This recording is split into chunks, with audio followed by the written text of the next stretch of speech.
wọ́n máa ń pè mí láṣẹ́wò ìyàwó ti kọ́kọ́ friendly ayé mi wọ́n ní mo ti fine jù lọ ní má dé lóyìnbó máa kẹ́ ọ̀pù ọ̀tọ́ lọ́wọ́ á rán mi lọ sí lóyìnbó yẹn nígbà tó ti gbà á lọ́wọ́ mi nígbà tó ń gbà àwò yẹn lọ́wọ́ mi lọ́jọ́ náà lọ́hùn wọ́n ti ṣẹ́ láti gbà á ni mo dẹ̀ lọ́ lóyìnbó mo padà díẹ̀ tí mo mú lọ́gán mo ló padà fún irú èmi sìn ọmọ Yorùbá ni ọmọ ọ̀kẹ́dù ni ọmọ ẹlẹ́bọ ni mí o tí nǹkan bá rú mi lójú màá tọ̀ babaláwo lọ babaláwo kí ló ń ṣẹlẹ̀ báyìí kàtà báyìí káwòdì ẹbọ náà ní òru o màá dẹ̀ ru ẹbọ irú èmi sìn ọmọ èṣù ni mí I don't take ẹ̀ tó bá mọ̀ mí dáadáa mo gbé mi méjì o ọmọ Èkó ni mí bàbá tó bí mi lọ́mọ Ọ̀jẹ̀bú ni bàbá mi lọ́mọ Ọ̀jẹ̀bú bàbá mi Èkó lọ́n bí sí o ní délùú Èkó ń sìn kò dé Láfíàjì kó ló ń béèrè Esugbayi wọn láwọn mẹ́rin tó ń jẹ́ bẹ́ẹ̀ àgọ́ ló ń béèrè okunuga ọ̀rọ̀ mi ò yé yín gbogbo ẹ̀ mùsùlùmí àti Christian ẹ gbọ́ nǹkan tí mo sọ o ẹ ṣe find pé níbo ni ayé ti bẹ̀rẹ̀ níbo ni ìjẹ́ èèyàn ti bẹ̀rẹ̀ human race started from where. bàbá Yeah. mo rí ẹ dárúkọ orúkọ ńsìn ẹ pè ní Esugbayi bàbá látijọ́ tí mo ti délé ayé mi rò bóyá mo rí irú orúkọ yẹn rí bàbá báwo ni ẹ ṣe ń jẹ́ orúkọ òyì gọgọgàn tẹ́ fi pera yín ní Esugbayi bàbá kí lẹ rò débẹ̀ gọgọgàn báwo ni orúkọ yẹn kí lẹ rí tẹ́ fi pera yín ní Esugbayi bàbá ǹjẹ́ ẹ lè bá wa ṣàlàyé fún àwọn èèyàn tí wọ́n máa wọ àwọn nǹkan wọ̀nyí. Okay. Gbogbo àwọn ọmọ Yorùbá pátápátá tí a bẹ̀rẹ̀ ọmọ Ìkẹ́dù láti Ilé Ifẹ̀ tí a jẹ́ ọmọ Orúmọlẹ̀ òyìnbó máa ń lò nǹkan kan wọ́n máa ń pè ní gods wọ́n máa lo lẹ́tà G wọ́n máa fi small letter G wọ́n máa fi spell God wọ́n á lo big letter G wọ́n fi play wọ́n fi spell God tí tá a pè yín Elédùmarè but they were wrong wọ́n ní different motive láti gbìyànjú wa wọ́n fẹ́ fi kó wa lẹ́rù nù now wọ́n condemn Èṣù.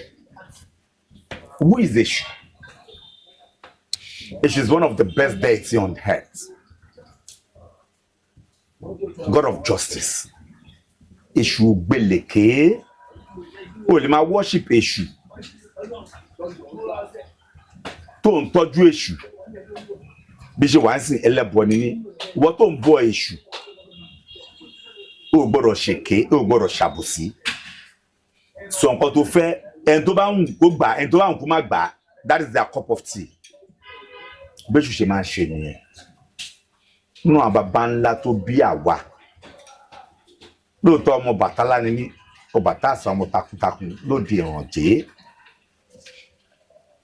Nígbà tó ń gbé Christianity dé wọ́n ní Èṣù ní Satan òní Lucifer which they were wrong.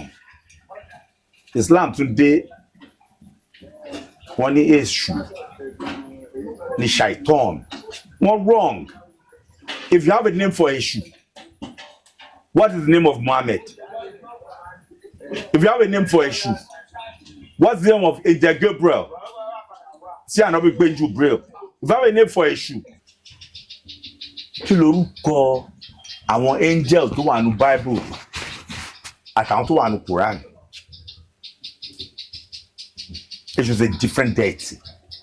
You don't even know Èṣù ni mí. I don't take ẹ̀ tó bá mọ̀ mí dáadáa mo gbé mi méjì o ọmọ Èkó ni mí bàbá tó bí mi lọ́mọ Ọ̀jẹ̀bú ni bàbá mi lọ́mọ Ọ̀jẹ̀bú bàbá mi Èkó lọ́n bí sí o ní délùú Èkó ń sìn kò dé Láfíàjì kó ló ń béèrè Esugbayi wọn láwọn mẹ́rin tó ń jẹ́ bẹ́ẹ̀ àgọ́ ló ń béèrè okunuga ọ̀rọ̀ mi ò yé yín Èṣù is a good deity that we have to be proud of. And I'm proud of a story. Èṣù ló ń péré, Èṣù ló ń pín ọlá, ló ń pín òkìkí, ló ń pín nǹkan dáadáa. Ẹ ṣé bàbá bàbá ẹ ti bá wa yànnàná bí ẹ ṣe gba orúkọ yẹn àti ìdí tí ẹ fi gbọ́ orúkọ yẹn lè gbà tó bẹ̀rẹ̀ sí ń condemn iṣu èèyàn dáadáa ẹ̀ ń condemn ẹ̀ ó kèmí fẹ́ jẹ́ orúkọ yẹn torí gbọ́dọ̀ protect iṣu torí mò ń bọ̀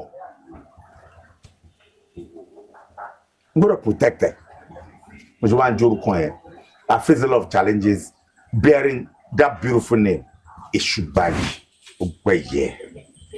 ẹ ṣeun bàbá bàbá ọmọ bíbí ìlú òní sà torí ẹ ti sọ pé Ìjẹ̀bú Òde kíní kan bàbá ṣùgbọ́n mo fẹ́ kẹ́ bá wa yànnàná ẹ̀ ọmọ bíbí ìlú òní sà. ok bàbá tó bí bàbá mi ìlú Ìjẹ̀bú náà bí sí Ìjẹ̀bú Alá tó bá ń gbọ́ Alá ìlú tó lágbára ni táwọn alágbára wà ń bẹ tí ò bá mú Alá tó bá ti mú òmù ẹlẹ́ni ló máa kàn tó bá ń bọ̀ látẹ̀pẹ́ wàá kún òmù ẹlẹ́ni wàá kún Alá kò tó kàn bẹ̀ fún kò tó kàn dọ̀ wá tó bá ń bọ̀ láti Old Road wàá kan ibẹ̀ fún wàá kàn dọ̀ wá tó bá wá yà wàá kún Alá one of the great secondary school ní gbogbo ìlú Ìjẹ̀bú tó ń pè ní Alá Western GC Grammar School ní ìlú bàbá tó bí bàbá mi mo náà ní ìlú bàbá mi mo dẹ̀ tọ́ wọn bẹ́ẹ̀ constitutional right mo fi jọ́ mi Èkó tó bá dé ìlú Alá tí wọ́n bẹ̀rẹ̀ pé níbo ni ilé olówó Èkó a sọ pé Àràrọ̀ mi ló wà nílùú Alá tí wọ́n á ní pé níbo ni ilé Òdù ń bọ ní ilé baálẹ̀ ilé chief imam wọ́n sọ pé ó wà ní Ìtún Àlùkò òye yín ọmọ Ìjẹ̀bú pàtàkì ni mí at the same time ọmọ Èkó ni mí ò lè ní báwọn tèmi ti jẹ́ lẹ́kọ̀ọ́ nítorí kò sẹ́ni tó máa sọ pé báwọn ti Ìjẹ̀bú ṣe jẹ́ lẹ́kọ̀ọ́. ẹ ṣé bàbá fún ọ̀pọ̀lọpọ̀ àwọn ènìyàn tó yẹ pé wọ́n mọ̀ yín ṣùgbọ́n tí wọ́n mọ̀ yín délédélé bàbá ǹjẹ́ ẹ lè bá mi yànnàná iṣẹ́ tí àwọn òbí tó bí yín lọ́mọ iṣẹ́ wo gangan ni wọ́n ń ṣe. ìbárò ń bí mi ibà mi Ọlásùpọ̀ Okunuga mẹkáníìkì iṣẹ́ rò ń yàn láàyò wẹ́wọ̀n rò ń jẹ́ mẹkáníìkì gbogbo ilẹ̀ mú as mechanic but automobile engineer ni papa tó bí mi lọ́mọ.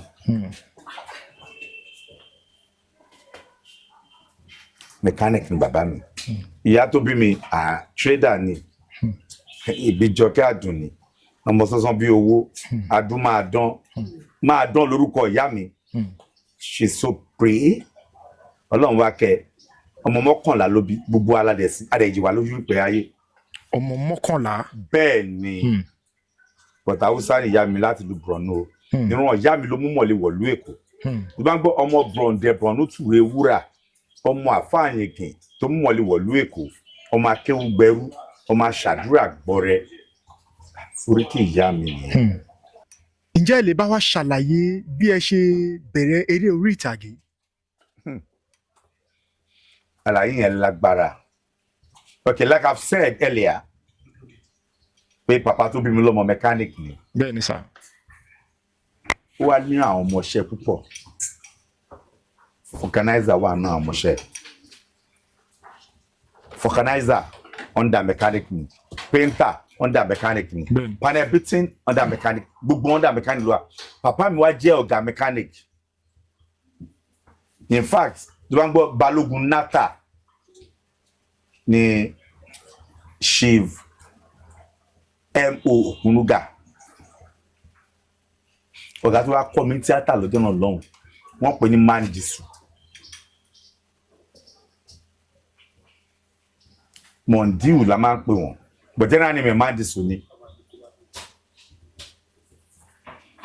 Fourth Yorùbá movie tí ó kọjá tó jẹ́ pé Chinese Yorùbá movie. Bí ẹ̀gbọ́n mi kí lorúkọ wọn kí n báyìí kí ló dé tí mo gbàgbé orúkọ wọn o tó ń ṣe Yorùbá Indian film yìí mo ti gbàgbé Yemi my lover you understand ọ̀gá tèmi ló kọ́ bẹ̀rẹ̀ Yorùbá Chinese film fíìmù náà lọ́wọ́ pè ní ogun àìlérò ní máa sọ bá ṣe ń ṣe ìrìázẹ̀ máa rẹ́rìn but me as a fine boy as a disco boy tí mo wá straight you know mi wá take it serious year tí mo sọ it was 1989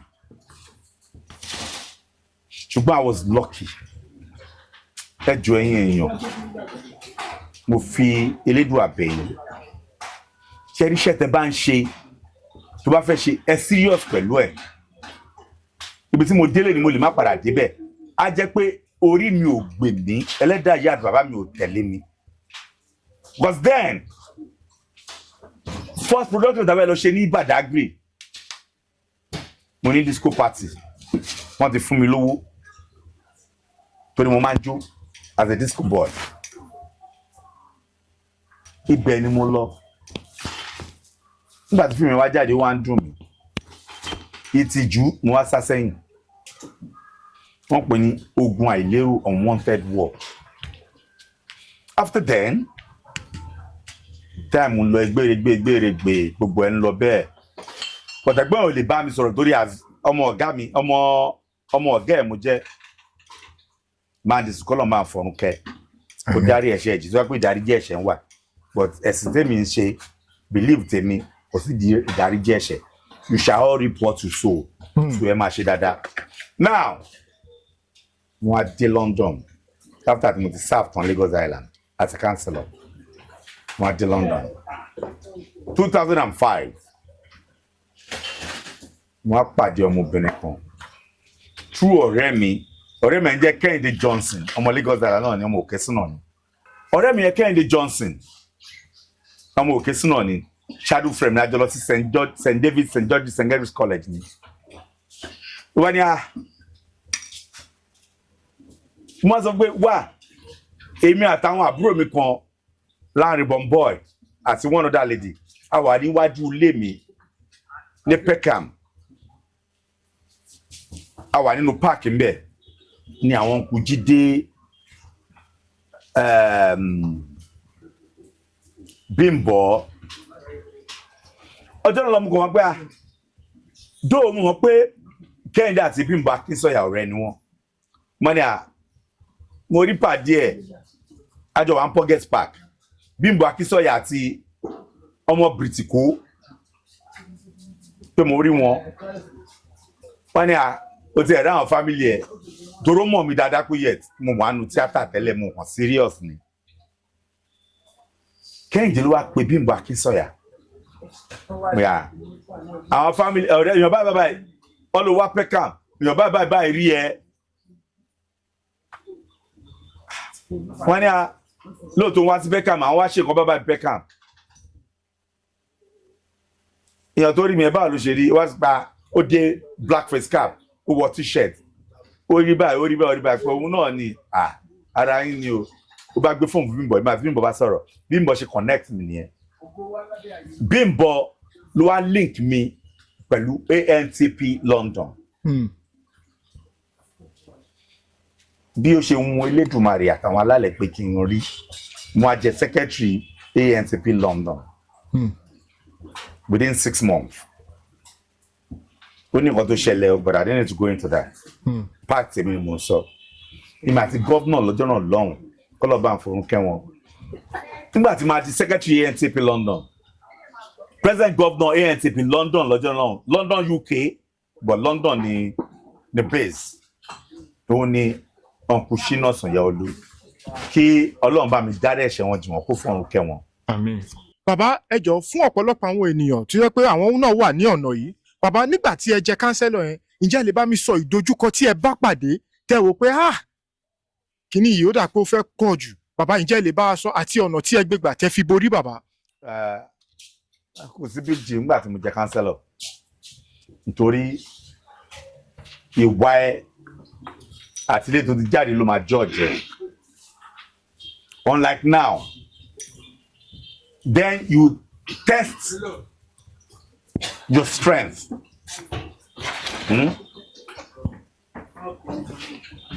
Mo bi tí mo ní kẹ́ wá sí ká ṣe interview. Ṣùgbọ́n it shouldn't disturb me. Because I'm a local person. You get it?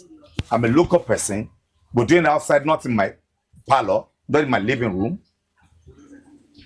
Relationship with Babalawo in your community will determine if you go on win or not.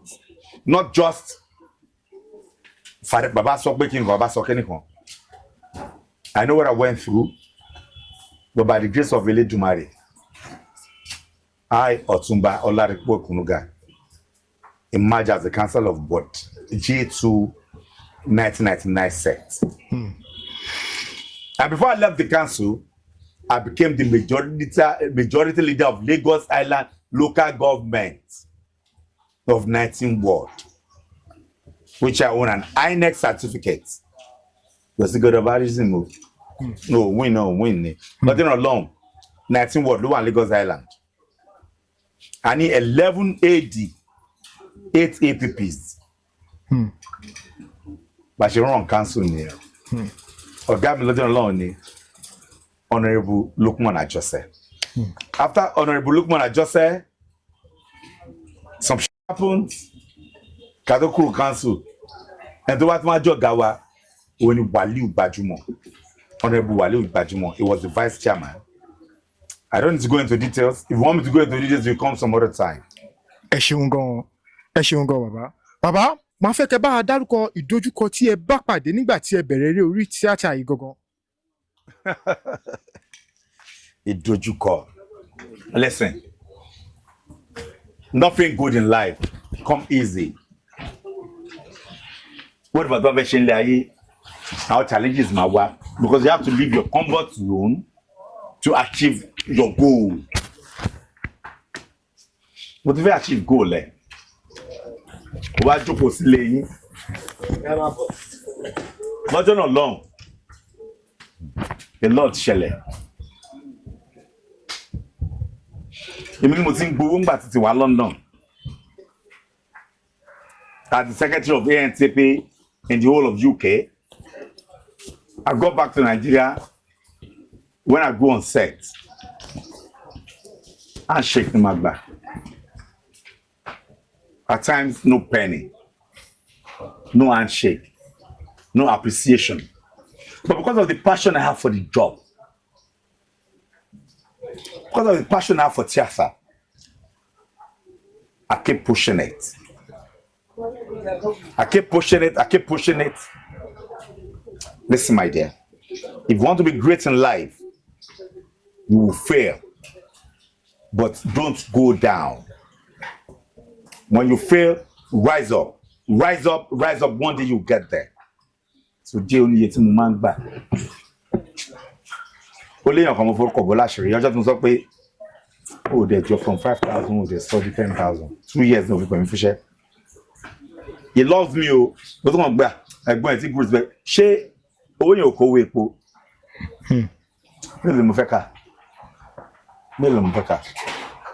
But pursue your dream. Magic anybody arrest dreaming. Pursue it. With time, you shall get there. Imagine, I got serious with theater since 1995 and 2005 till date. And your me, I'm me, team, but you want about to mommy. Oh my shock, but yeah, but I'm better in the my best in learning now. So the journey is not easy. Believe in yourself, be smart, be brave, and be productive. Torí mi, kò sí nǹkan tí mo regret nílé ayé. Tí máa ń rántí tó máa ń dùn mí. Nǹkan yẹn kan ni but orí show ìkọ́ni ṣe máa sọ. That is dearly to me. Old age, bí wọ́n ti máa ń sọ, torí mo lè ṣàṣìṣe yẹn lọ́la. Are you getting it? So, I'm a very plain, honest person. The one with me that I'm a fashionista, but I don't give a damn. I love women a lot and I appreciate women a lot. Wọ́n máa ń pè mí láṣẹ́wò. Ìyàwó ti ẹ̀ kọ́kọ́ friendly ayé mi. Wọ́n ní mo ti fine jù lọ. Má dé lóyìnbó máa kẹ́ up mi. Ọ̀tọ́ lọ́wọ́ á rán mi lọ sí lóyìnbó yẹn nígbà tó ti gbà á lọ́wọ́ mi. Nígbà tó ń gbà ìyàwó yẹn lọ́wọ́ mi lọ́jọ́ náà lọ́hùn. Wọ́n ti ṣẹ́ láti gbà á ni. Mo dẹ̀ lọ́ lóyìnbó mo padà díẹ̀ tí mo mú lọ gan mo ló padà fún ọ because díẹ̀ ló ti fi lè pé hey okunuga honourable mo dẹ̀ ń ṣe DJ a fine boy tó ń ṣe DJ tó tún mọ̀ ọjọ́ imagine bó bí ṣe máa disturb ẹ̀ don't let me go far another story for another day. Ẹ ṣeun gan bàbá a rí pé ńgbà tí a dé bí a rí bí environment bíbá bó ṣe rí a rí pé bíi pé ilé ìṣẹ̀ṣe ni bí bàbá báwo lẹ ṣe wá wọnú ìṣẹ̀ṣe lọ báyìí tó yẹ pé àti ìṣẹ̀ṣe àti tíátà báwo lẹ ṣe kó méjèèjì pọ̀ bàbá báwo lẹ ṣe wọnú ìṣẹ̀ṣe yìí sà. Torí most of you guys don't understand what they call ìṣẹ̀ṣe. Ìṣẹ̀ṣe, what is ìṣẹ̀ṣe? We have three aspects of ìṣẹ̀ṣe. That is spiritual ìṣẹ̀ṣe, that is moral ìṣẹ̀ṣe, and there is healing ìṣẹ̀ṣe. Now, gbogbo religion pátápátá láyé ló ń practice ìṣẹ̀ṣe. Kí ni moral ìṣẹ̀ṣe? Báwo la ṣe ń múra, báwo la ṣe ń jẹun, báwo la ṣe ń báyàn sọ̀rọ̀, báwo la ṣe ń kágbàlagbà. Morality nìyẹn. Iye lọ́ máa ti kó ẹ. Don't disrespect your elders. Bá ti rí àgbàlagbà tó balẹ̀ kí wọ́n má ṣe báyìí, má ṣe báyìí. Go wrong. Number one nìyẹn. Number two, spiritual ìṣẹ̀ṣe. Spiritual bá pín sí méjì. Other spiritual ni pé orí ń fọ́. Oya lọ́jà ìwé yẹn kò fi pa lórí. Inú oòrùn buyọ̀ sómi. Ọ̀rọ̀ mi ò yé ẹ. Ló ṣá ó ti jẹun ti pẹ́ ẹ̀fún lóúnjẹ. Ó ní kí lorúkọ ẹ̀ gbọ́ ó ní ọ́sà ògùn báyìí ni kò lò. Kò rọ́mọ ó kàn sick generally bóyá ó níbà ẹlògùn báyìí gbogbo ẹ̀ là ń ṣe. Spiritual yẹn level ni wọ́n ń sá fún tí a dẹ̀ ń ṣe. Kí ni spiritual? Wọ́n di oyún mọ́ nínú. Wọ́n béèrè lọ́wọ́ Ifá pé nǹkan báyìí ni kẹ́ lọ ṣe ẹ lọ rúbọ báyìí kó lè bímọ. Ẹ̀tọ́ di oyún mọ́ nínú ṣé fátì àmà gbà là àbí kùrù sí máa gbà. Ẹ̀ńtẹ́jì òṣàn lẹ́sẹ̀ ṣe fátì àbí kùrù wọ́n máa pe ejò yẹn jáde. Ẹni tí ò rí ṣe tó ṣe tí ò rí ṣe tó bá fi ọkàn kejì kó béèrè wọ́n á sọ nǹkan tó máa ṣe. Wọ́n ṣe ń Saudi náà o. Gbogbo àgbáyé ló wà. But tí níbo láyé ti bẹ̀rẹ̀? Níbo ni ìjẹ́ èèyàn ti bẹ̀rẹ̀? Gbogbo ẹ̀ Mùsùlùmí àti Christian. Ẹ gbọ́ nǹkan tí mò ń sọ o. Ẹ ṣe find this pé níbo ni ayé ti bẹ̀rẹ̀? Níbo ni ìjẹ́ èèyàn ti bẹ̀rẹ̀? Human race started from where? Tí bá ti bẹ̀rẹ̀, ibi táyé ti bẹ̀rẹ̀, ibi tí human race ti bẹ̀rẹ̀, then ọ̀rọ̀ tí mò ń sọ wá yí ẹ. Láti gbà táyé ti bẹ̀rẹ̀ ní Áfíríkà kò sí kọ́lọ̀ mi ní Áfíríkà o dúdú ní gbogbo any African country tó bá dé tó bá bá funfun bẹ̀ tó bá fẹ́ ní ọ̀dà kọ́lọ̀ ń bẹ̀ wọ́n invade ibẹ̀ ni. Ẹyọ kan ní máa fi ṣe example wo Egypt wọ́n invade Egypt ni. Ọ̀rọ̀ bí oyè yín ká ní o ṣe spiritual ká ní o kì í ṣe spiritual. So oríṣẹ́ ṣe wọ́n ní ó yá lọ bọ fà ẹ́ lọ ṣe báyìí lọ bọ orí ẹ̀ spiritual ni. Orí láti lo oògùn máa gbẹ̀bọ ni. Ẹlẹ́bọ làwa gbogbo olùdẹ̀ ló ń ṣẹbọ. Kò sílùú náà tó wà lórí ilẹ̀ ayé kò sí ẹ̀sìn náà tó wà lórí ilẹ̀ ayé tó kì í ṣẹbọ. But don't let me go into details. Irú èmi sìn ọmọ Yorùbá ni ọmọ Ọ̀kẹ́dù ni ọmọ ẹlẹ́bọ ni mí o. Tí nǹkan bá rú mi lójú màá tọ̀ babaláwo lọ. Babalawo kí ló ń ṣẹlẹ̀ báyìí kàtà báyìí káwòdì ẹbọ lọ ní orú màdé ẹrú ẹbọ wọn ní irú ẹbọ ló ń gbé ni àìrú ẹbọ ò ń gbé èèyàn ọ̀rọ̀ mi ò yẹ. bẹ́ẹ̀ni sir. So as a Yoruba man okay yẹn sọ Muslim name mi fún ẹ Ahmed Muslim name mi ò yẹ gbọ mo ń ṣe Ahmed mo ń sìn Esugbayi mo ń jẹ kí ni sọ ni èmi okunuga ọmọ Ìjẹ̀bú ni bàbá ńlá tó bí mi lọ́mọ ṣọmọ mi ní okunuga òṣòlókun tó nígà ni kò yẹ tó bá ń gbọ́ okùn ń Jẹ̀bú òṣàjé ni òṣàjé olókun tó nígà which to tell you that my surname is speaking for me ọmọ Ọlọ́bàtálá dẹ̀ ni mi bọ̀bí ṣe ń bẹ̀ sọ̀rọ̀ sìn mi ìfọ̀ Bàtálá lẹ̀ torí gbogbo rúmọlẹ̀ ló ń bára wọn ṣe kò sí rúmọlẹ̀ tó yára wọn lẹ̀ that is why àti ẹ pé elégún máa ṣe ń sìn Olóṣù máa wá Ológun máa wá gbogbo máa bára wa ṣe because we are from the same womb tá ti jáde tó yẹ pé obìnrin tó bí Táyé tó bí Kẹ́hìndé tó bí gbogbo wa àwọn rúmọlẹ̀ yẹn ló pọ̀ wọ́n sílẹ̀ 401 irúmọlẹ̀ left and right lọ́rọ̀ wa láti òde ọ̀run tó bí wa sáyé ó yẹ tó promote wa tá fi ń jẹ́ nǹkan tá à ń jẹ́ lẹ́nu wọ́n lọ sọ pé ìwà ń lòdù fá pé ogún yẹ̀pẹ̀ wá ó fi yẹ̀pẹ̀ sílẹ̀ wọ́n tan yẹ̀pẹ̀ yẹn ń ṣe kí ni ó ń spread òwe ni ọmọ Èkó lèmi tá bá fẹ́ lé omi lẹ́kọ̀ọ́ tó rómi ló ká yí wa ká iyẹ̀pẹ̀ la fi ń lé omi wọ́n dẹ̀ ti sọ bẹ́ẹ̀ pé ó yẹ̀pẹ̀ ó la fi tàn iyẹ̀pẹ̀ yẹn ló ń tàn ẹ̀dìyẹ ẹlẹ́sẹ̀ márùn-ún ló ń tàn yẹ̀pẹ̀ imagine the years wọ́n ti sọ tẹ́lẹ̀ wà nù òdùfá báyìí láì ṣiṣẹ́ ẹnu ẹjẹ́ àfi gbogbo yẹn lẹ̀ ó yà sọ̀rọ̀ Adam and Eve ó yà sọ̀rọ̀ other religion but we believe in karma. We believe there is no forgiveness. You shall reap what you sow. You shall reap what you sow. No forgiveness. But we can forgive you. On she blunders now, man. You understand? Be good to people. Learn how to forgive. Yeah? But nature will not forgive what you do.